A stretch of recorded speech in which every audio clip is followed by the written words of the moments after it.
평생 열심히 일했는데 왜 내 노후는 이렇게 막막한 걸까요? 여러분은 지금 어떤 노후를 준비하고 계신가요? 30년간 모은 1억이 사라지는 데는 단 1분이면 충분합니다. 그 순간 여러분의 노후는 끝나버립니다. 거듭 말씀드리지만 손해를 보는 순간 끝입니다. 이걸 모르기 때문에 주변에 전문가란 사람들 이야기만 듣고 투자하다가 돈 다 날리고 거지 되곤 하죠. 오늘은 은행 직원, 보험사, 증권사가 절대 알려주지 않는 노후 자산이 불어나는 5가지 방법을 알려드립니다. 이 영상을 끝까지 시청하시면 적은 자금으로도 안정적인 노후를 준비할 수 있는 실질적인 방법을 손에 쥐실 수 있습니다. 시작하기 전에 영상이 도움될 것 같으시다면 구독과 좋아요 버튼을 눌러주세요. 여러분의 관심이 더 많은 분들에게 소중한 정보를 전하는 힘이 됩니다. 박정숙 할머니는 30년간 간호사로 일하며 모은 1억 5천만 원을 은행 직원의 추천으로 안전하고 수익률 좋은 상품에 투자했습니다. 하지만 그 결과는 어땠을까요? 원금의 절반 이상을 잃었고 그 충격에 남편은 심장마비로 쓰러졌습니다. 병원비는 눈덩이처럼 불어났지만 아들은 자신의 경제적 사정을 이유로 외면했습니다. IMF를 겪고 자녀 교육을 위해 평생을 희생한 박정숙 할머니가 노년에 맞닥뜨린 현실입니다. 이런 비극이 나에게도 일어날 수 있습니다. 아니, 어쩌면 이미 당신의 현실일지도 모릅니다. 하지만 오늘 이 영상을 통해 노후 자금 관리의 진짜 비밀을 알려드리겠습니다. 금융권 전문가들이 절대 알려주지 않는, 그러나 황 여사처럼 평범한 주부도 실천에 성공한 5가지 방법을 공개합니다. 당신도 지금부터 시작할 수 있습니다. 지난 몇십 년간 자녀와 가족을 위해 살아오셨다면 이제는 자신을 위한 투자를 시작할 때입니다.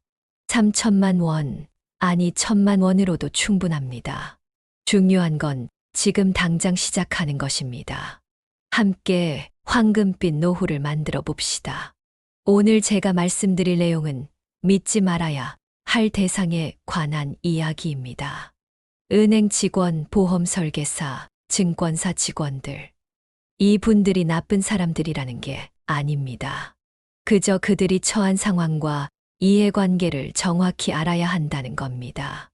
은행에서 근무하는 김 과장은 월급보다 실적 수당이 더 많습니다. 그는 매달 일정 금액 이상의 금융상품을 팔아야 자신의 생활을 유지할 수 있어요. 보험사의 이 대리는 어떨까요? 신규 계약 체결 시 받는 수수료가 그녀의 주 수입원입니다. 증권사의 최 부장은 고객이 주식을 많이 사고 팔수록 수익이 늘어납니다. 그들은 당신의 자산을 지키는 사람이 아니라 자신의 실적을 채우는 사람입니다. 물론 이들 중에도 진심으로 고객을 위하는 분들이 있습니다. 하지만 시스템 자체가 그들에게 고객의 이익보다 자신의 이익을 우선시하도록 설계되어 있다는 사실을 기억하세요. 박정숙 할머니는 30년간 간호사로 일하며 모은 소중한 자산을 은행 직원의 말만 믿고 투자했다가 절반 이상을 잃었습니다. 그런데 같은 아파트에 사는 황 여사는 어땠을까요? 그녀도 비슷한 상황에 처했지만 결과는 달랐습니다. 황 여사는 말합니다. 정숙 씨, 내가 40년대생으로 6.25도 겪었어. 그때 배운 게 있어. 절대 한 사람만 믿으면 안 된다는 거야. 여러 의견을 듣고 스스로 판단해야 해. 한 번의 투자 절대 하지 마세요. 한 곳에 모든 돈을 투자하는 것만큼 위험한 일은 없습니다. 우리 노년층이 왜 몰빵 투자에 빠지기 쉬울까요? 심리학 연구에 따르면 나이가 들수록 불확실성을 견디는 능력이 떨어진다고 합니다. 확실한 한 가지를 붙잡고 싶은 마음 이해합니다. 하지만 그것이 가장 위험한 선택이 될 수 있습니다. 황 여사는 자산을 최소 5개 이상으로 나눠 관리했습니다. 주식, 채권, 부동산, 예금, 그리고 현금. 심지어 현금도 여러 은행에 분산했습니다. 1997년 IMF 때 한 금융기관이 문을 닫았지만 그녀는 큰 타격을 받지 않았습니다. 자기 책임의 원칙, 이것이 부자들의 첫 번째 비밀입니다. 금융의 세계에서 남 탓은 당신의 지갑을 더 가볍게 만들 뿐입니다. 은행이 망해서, 증권사가 제대로 알려주지 않아서, 이런 변명은 이미 잃어버린 돈을 되찾아주지 않습니다. 투자의 결과는 온전히 자신의 책임입니다. 힘들지만 받아들여야 할 현실입니다. 다행히도 기본 원칙만 알면 누구나 안전하게 자산을 지키고 불릴 수 있습니다. 앞으로 알려드릴 5가지 방법은 황 여사처럼 평범한 주부도 성공적으로 실천한 검증된 방법들입니다. 금융 전문가들이 알려주지 않는 이유는 간단합니다. 이 방법들은 그들에게 수익을 가져다 주지 않기 때문입니다. 하지만 여러분에게는 안정적인 노후를 가져다 줄 것입니다. 이제 본격적으로 첫 번째 방법을 알아보겠습니다. 박정숙 할머니의 이야기를 좀 더 자세히 들려드리겠습니다. 그녀는 1950년대 후반에 태어나 6.25 전쟁의 여파 속에서 어린 시절을 보냈습니다. 대학 진학은 꿈도 꾸지 못했지만 간호학교에 들어가 간호사가 되었죠. 1970년대 중반 제약회사에 다니던 김철수 씨와 결혼해 아들 민준이를 낳았습니다. 그러다 1997년 IMF가 찾아왔습니다. 남편 철수 씨의 회사는 부도가 났고 가정은 흔들렸습니다. 하지만 정숙 씨는 포기하지 않았습니다. 밤낮 없이 3교대 근무를 하며 아들 민준의 교육비를 책임졌죠. 우리 아들만큼은 고생시키지 말아야지.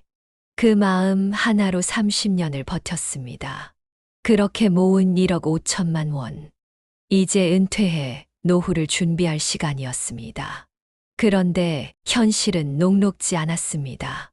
통계에 따르면 현재 65세 한국인의 기대 수명은 85세를 넘어섰습니다. 20년 이상을 더 살아야 하는데 1억 5천만 원으로 충분할까요? 월 60만 원씩만 써도 20년이면 1억 4천만 원이 필요합니다. 물가 상승률을 고려하면 2억 원도 부족할 수 있습니다. 정부의 국민연금은 어떨까요? 월 평균 수령액이 50만 원 정도입니다. 여기에 기초연금을 더해도 생활비를 모두 충당하기는 어렵습니다. 자녀에게 의존할 수도 있지만 현실적으로 어렵습니다. 청년 실업, 내 집 마련의 어려움, 육아와 교육비 부담. 우리 자녀 세대는 이미 자신의 삶을 꾸리기에도 벅찬 상황입니다. 박정숙 할머니는 이런 현실을 직시했습니다. 그래서 은행을 찾아갔고 친절한 김 과장을 만났습니다. 정숙 여사님, 이 상품은 원금 손실 걱정 없이 연 7%의 수익률을 기대할 수 있어요. 달콤한 말에 속아 투자했지만 결과는 참담했습니다. 이제 첫 번째 방법을 알려드리겠습니다. 완벽한 분산 투자입니다. 황 여사는 자산을 5가지 이상의 서로 다른 종류로 나눴습니다.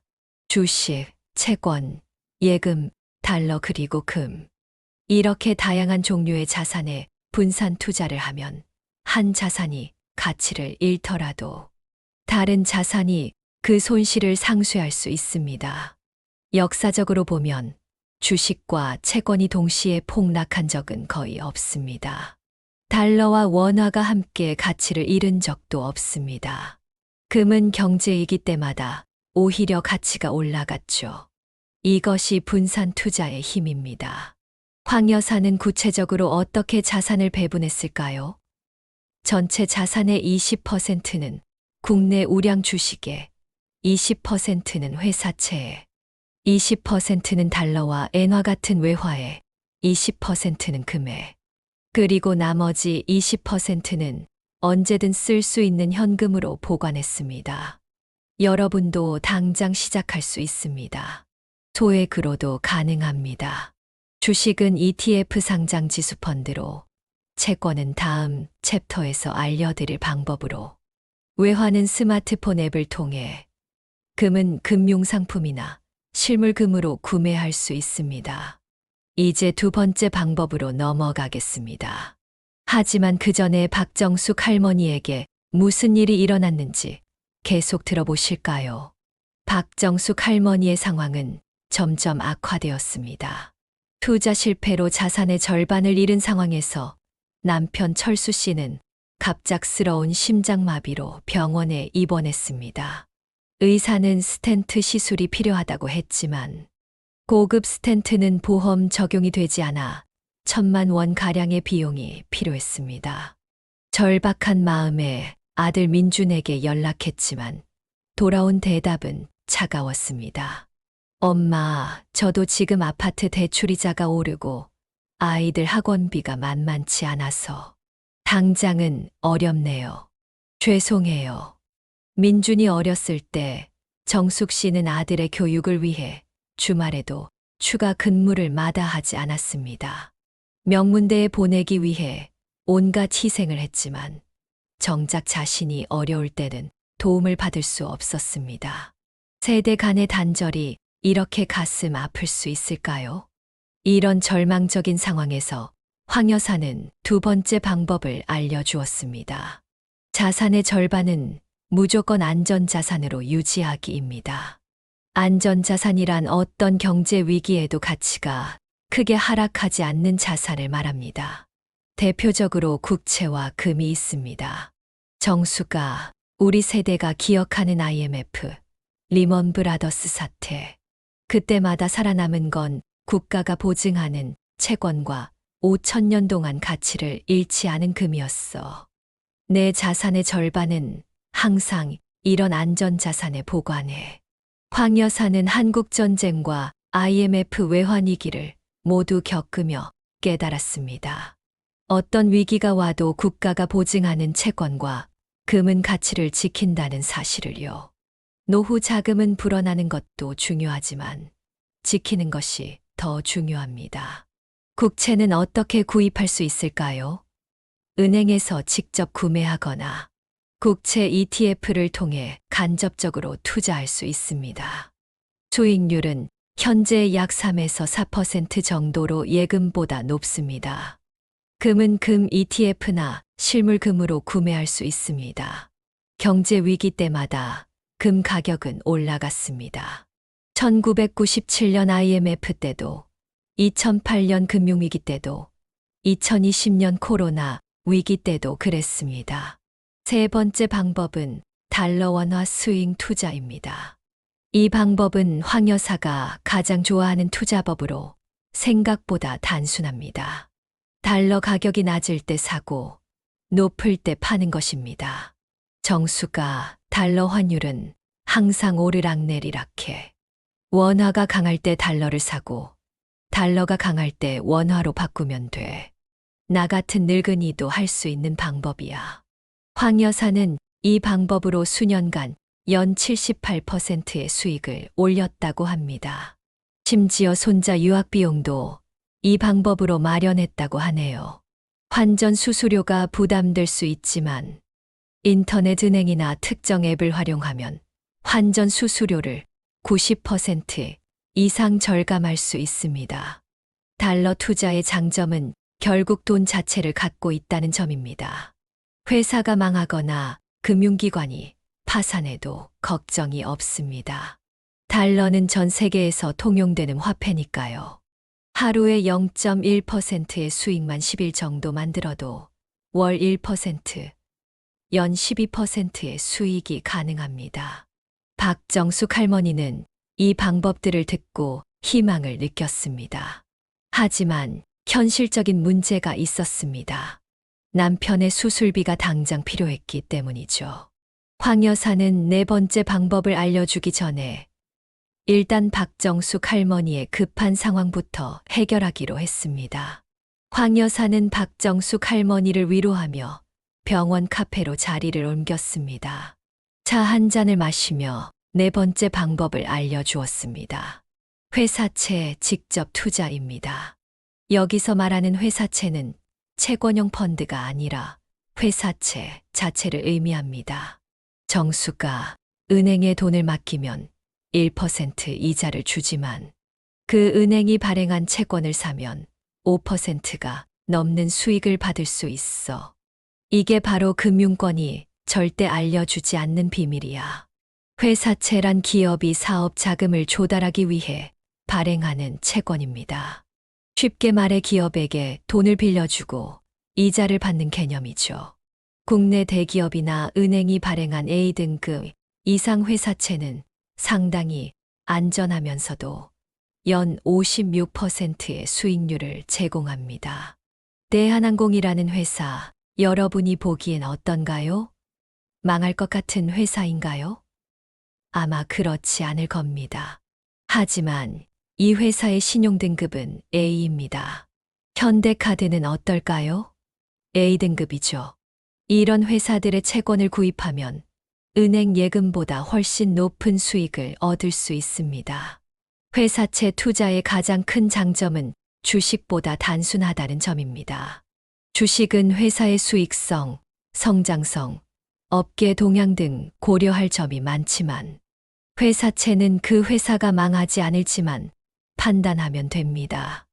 쉽게 말해 회사가 살아있으면 수익을 주는 투자법입니다. 하지만 회사채도 위험이 전혀 없는 건 아니에요. 충분히 공부하고 접근해야 합니다. 그래도 주식 투자보다는 훨씬 쉽고 안전하다고 말씀드리고 싶네요. 황 여사의 설명을 듣던 중 박정숙 할머니의 전화가 울렸습니다. 병원에서 남편의 상태가 악화되었다는 연락이었습니다. 두 사람은 급히 병실로 돌아갔고 의사는 더 이상 수술을 미룰 수 없다고 했습니다. 수술비는 어떻게 할까요?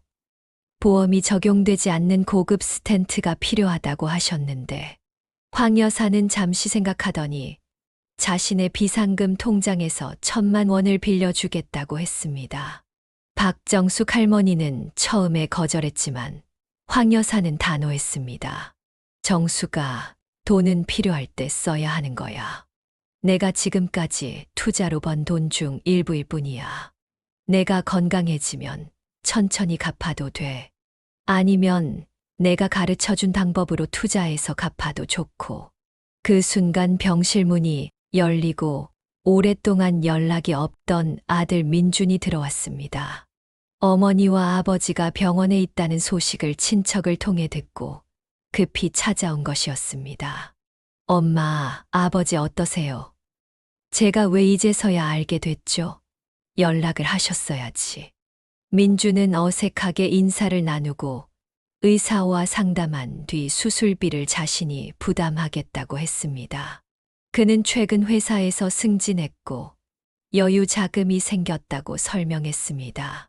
하지만 박정숙 할머니의 마음은 복잡했습니다.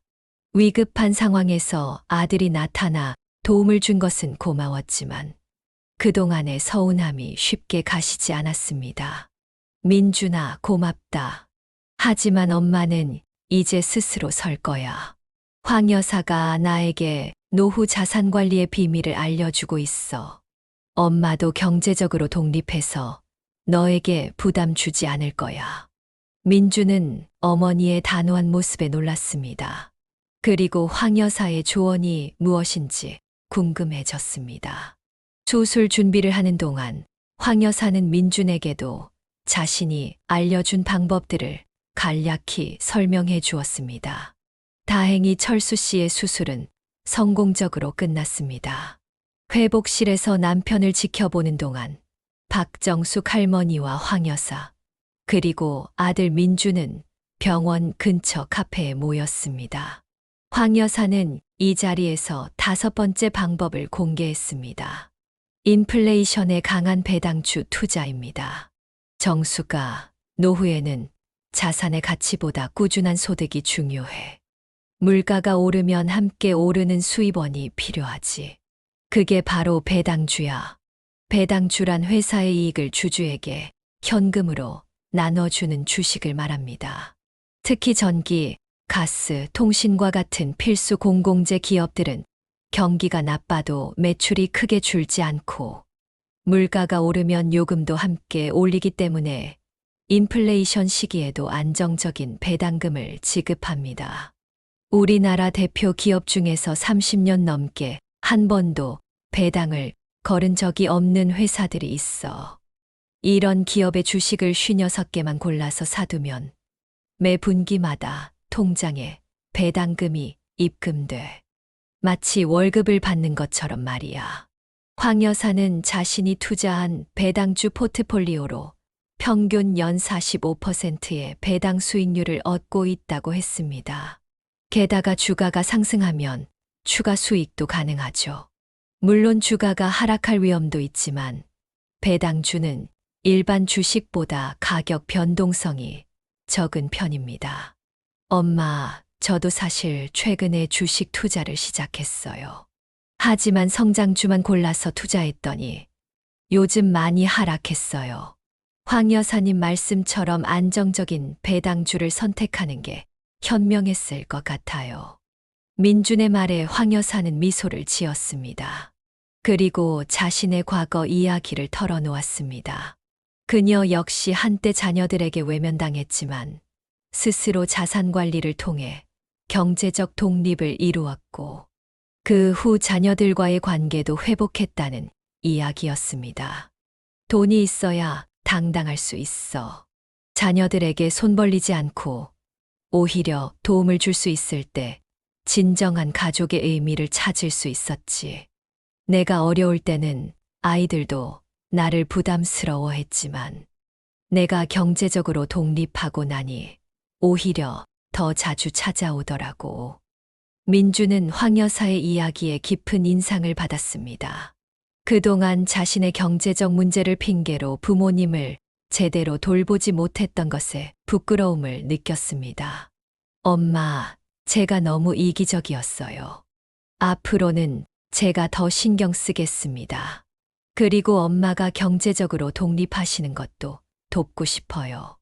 배당주 투자의 좋은 점은 초보자도 비교적 쉽게 시작할 수 있다는 것입니다. 국내 주요 기업 중 배당 수익률이 높은 기업들을 찾아보세요. 통신, 전력, 가스, 은행 등의 업종에서 찾을 수 있습니다. 또는 배당주 ETF를 통해 다양한 배당주에 한 번에 투자할 수도 있습니다. 배당주 투자를 하면서 중요한 점은 욕심내지 않는 거예요. 주가가 올라도 팔지 말고 오랫동안 보유하면서 배당금을 받는 것이 핵심입니다. 복리의 마법은 시간이 지날수록 더욱 강력해집니다. 박정숙 할머니는 황 여사와 아들 민준의 대화를 들으며 희망을 느꼈습니다. 비록 자산의 절반을 잃었지만 아직 3천만 원이 남아있고 이제 그것을 효과적으로 관리하는 방법을 알게 되었습니다. 이제 저도 분명한 계획이 생겼어요. 남은 돈을 5가지 방법으로 나눠서 투자할 거예요. 그리고 저도 황 여사처럼 경제적으로 독립해서 당당한 노후를 보내겠어요. 6개월이 지났습니다. 철수 씨는 건강을 많이 회복했고 박정숙 할머니는 황 여사의 조언을 바탕으로 남은 3천만 원으로 투자를 시작했습니다. 남은 돈을 5개의 바구니에 나누어 담았죠. 600만 원씩 분산 투자한 것입니다. 첫 번째 바구니는 안전자산인 국채에 넣었습니다. 시중은행에서 국채 ETF를 구매했고 연 3.8%의 이자 수익을 받고 있습니다. 두 번째 바구니는 A등급 회사채에 투자했습니다. 증권사의 도움을 받아 대형은행과 공기업이 발행한 회사채를 구매해 연 5.2%의 수익을 올리고 있습니다. 세 번째 바구니는 달러에 투자했습니다. 인터넷 은행 앱을 통해 환전 수수료를 최소화하며 달러와 원화를 번갈아 사고 팔았습니다. 6개월 동안 원금의 약 5%를 벌었네요. 네 번째 바구니는 배당주에 투자했습니다. 국내 대표 통신사와 전력회사, 은행 주식을 소액으로 구매했고 이번 분기에 첫 배당금을 받았습니다. 마지막 바구니는 현금으로 보관하고 있습니다. 언제든 필요할 때 쓸 수 있도록 말이죠. 아직 큰 금액은 아니지만 6개월 만에 벌써 3천만 원이 3,100만 원이 되었습니다. 작지만 의미 있는 시작이었습니다. 무엇보다 큰 변화는 박정숙 할머니의 자신감이었습니다. 그녀는 자신의 경험을 동네 노인정에서 다른 노인들과 공유하기 시작했고 작은 스터디 모임도 만들었습니다. 전 은행원이나 증권사 직원 말만 믿고 30년 모은 돈을 날릴 뻔했어요. 하지만 이제는 달라요. 우리 스스로 공부하고 결정해야 해요. 나이 들었다고 머리가 안 좋아진 건 아니잖아요. 우리도 충분히 배우고 실천할 수 있어요. 모임에 참석한 10여 명의 노인들은 처음에는 반신반의했지만 박정숙 할머니가 실제로 투자해서 수익을 올리는 모습을 보고 점점 관심을 갖기 시작했습니다. 황 여사도 종종 이 모임에 참석해 추가적인 조언을 나누었습니다. 여러분, A등급 회사채는 증권사 HTS나 MTS를 통해 직접 구매할 수 있어요. 너무 복잡하게 생각하지 마세요. 한 번 배우면 쉬워요. 오늘은 제가 실제로 화면을 보여드리면서 설명해 드릴게요. 황 여사는 태블릿을 꺼내 증권사 앱을 보여주며 회사채 매수 방법을 설명했습니다.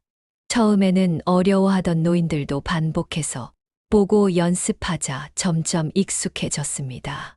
이들은 서로 카카오톡 단체 채팅방을 만들어 정보를 공유하기 시작했고 손주들에게 스마트폰 사용법을 배우기도 했습니다. 박정숙 할머니의 아들 민준과의 관계도 크게 개선되었습니다. 그는 주말마다 부모님을 찾아왔고 가끔은 투자 정보도 공유했습니다. 박정숙 할머니는 손자들의 용돈과 교육비를 조금씩 보태주며 할머니로서의 자존심도 되찾았습니다. 내가 경제적으로 독립적이니까 아들도 나를 더 존중하는 것 같아. 무엇보다 내가 스스로를 존중하게 됐고 이제는 아들에게 손 벌리지 않아도 돼. 오히려 어려울 때 도움을 줄 수 있는 엄마가 되고 싶어. 소액으로 시작했지만 노인정 투자 모임은 점점 소문이 나기 시작했습니다. 인근 지역 노인들도 참여하게 되었고 지역 신문에 소개되기도 했습니다. 우리가 젊었을 때는 나라를 위해, 자식을 위해 희생했지만 이제는 우리 자신을 위해 살 때예요. 나이가 들었다고 포기하지 마세요. 지금이라도 시작하면 황금빛 노후를 만들 수 있어요. 오늘 말씀드린 노후 자산 관리의 5가지 방법을 다시 한번 정리해 드리겠습니다. 첫 번째, 완벽한 분산 투자. 절대 한 곳에 몰빵하지 마세요. 최소 5개 이상의 서로 다른 자산에 골고루 투자하세요. 한 곳이 무너져도 다른 곳에서 버틸 수 있습니다. 두 번째, 자산의 절반은 안전자산으로. 국채와 금에 투자해 어떤 경제 위기에도 반은 지킬 수 있게 하세요. 이것이 노후 자금의 근간입니다. 세 번째, 달러 원화 스윙 투자. 달러가 싸면 사고 비싸면 파는 단순한 전략입니다. 수수료를 최소화하는 앱을 활용하세요. 네 번째, 회사채 직접 투자. A등급 이상 우량 회사채에 투자해 은행 예금보다 높은 수익을 얻으세요. 회사가 망하지 않으면 원금과 이자를 받습니다. 다섯 번째, 인플레이션에 강한 배당주 투자. 필수 공공재 기업의 주식에 투자해 매 분기 배당금을 받으세요. 물가가 오르면 함께 오르는 수입원입니다. 가장 중요한 원칙은 스스로 공부하고 남에게 의존하지 않는 것입니다. 나이가 많다고 지식이 부족하다고 위축될 필요 없습니다. 박정숙 할머니도 67세에 투자를 시작했고 변화를 만들어냈습니다. 다음 영상에서는 더 현실적인 노후 준비 방법들을 소개해 드리겠습니다. 여러분의 노후 자산 관리 고민이나 성공 사례가 있다면 댓글로 남겨주세요. 질문도 환영합니다. 다음 영상에서 답변해 드리겠습니다. 이 영상이 도움이 되셨다면 구독과 좋아요 버튼을 눌러주세요. 알림 설정을 하시면 새 영상이 올라올 때 바로 확인하실 수 있습니다. 여러분의 관심이 더 많은 분들에게 이 정보를 전하는데 큰 힘이 됩니다. 우리가 젊었을 때는 나라와 자식을 위해 살았지만 이제는 우리 자신을 위해 살 때입니다. 늦었다고 생각하지 마세요. 지금 시작해도 충분합니다. 황금빛 노후는 여러분의 손 안에 있습니다. 감사합니다.